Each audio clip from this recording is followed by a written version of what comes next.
Bro, Joe Rogan just said something about Max Holloway that nobody in the MMA world is talking about. And when you hear it, you're going to understand exactly why Max's camp should be genuinely worried going into this fight.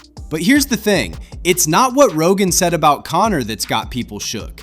It's what he said about Max. Stay with me because by the end of this video, you're going to see this entire fight in a completely different light. And the one detail that everyone is sleeping on, it changes everything about how this plays out on fight night. Don't go anywhere. Alright, so let's set the scene. Conor McGregor versus Max Holloway 2 is officially happening.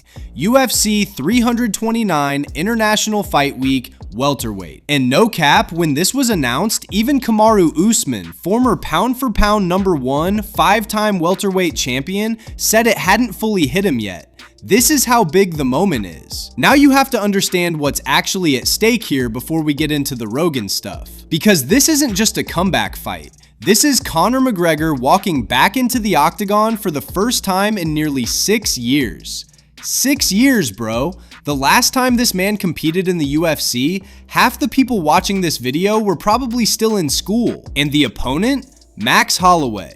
The same guy Conor beat back in 2013 when Max was essentially still a kid figuring out where he belonged in the division. Since that fight, Max went on to become one of the greatest featherweights of all time. Multiple title defenses, fought Oliveira at lightweight in 2026, KO'd Gaethje in 2023, beat Ilia Topuria in 2024. The man has been non-stop.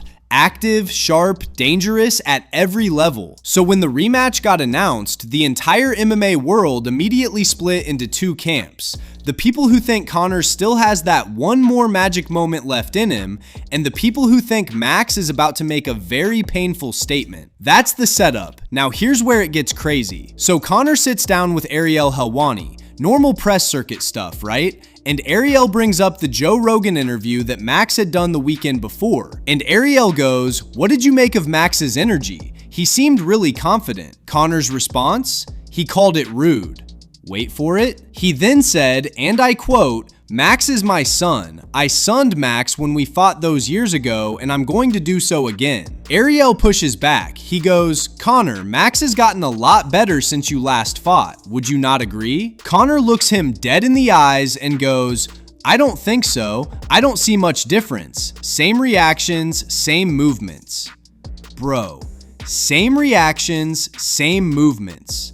We're talking about a man who became arguably the greatest featherweight striker in UFC history since they last fought, and Conor McGregor is sitting there saying he doesn't see a difference. Now here's what Rogan flagged, and this is the part that actually matters. Because on his show, Rogan made it clear that the version of Max who walks into that cage this time is nothing like the fighter Conor beat. Max literally told Rogan himself, "When we fought, I was a little boy." And the way Max said it was not trash talk. It was calm, measured, like a man who has already done the mental work and just needs the cage door to close. And look, people noticed the difference in energy immediately. Dominic Cruz broke it down technically and the analysis was cold. He said what makes Conor dangerous isn't just power, it's accuracy and timing. He slips the right hand and counters with the left. That's the formula. That's how he's finished everyone. But here's the problem. Max switches stance.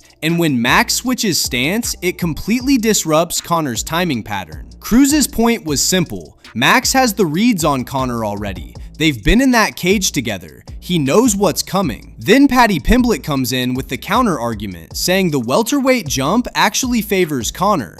Charles Oliveira made Max look small at lightweight. At 170, Conor could be carrying a significant size and strength advantage. And Paddy genuinely believes if Conor lands early, it's over. So now you've got two completely valid arguments pulling in opposite directions. And that tension is exactly what's making this fight impossible to call. Look, bottom line, Conor has a puncher's chance and that 8 to 10 minute window is real. But Tim Welch said it best, that Conor doesn't exist anymore.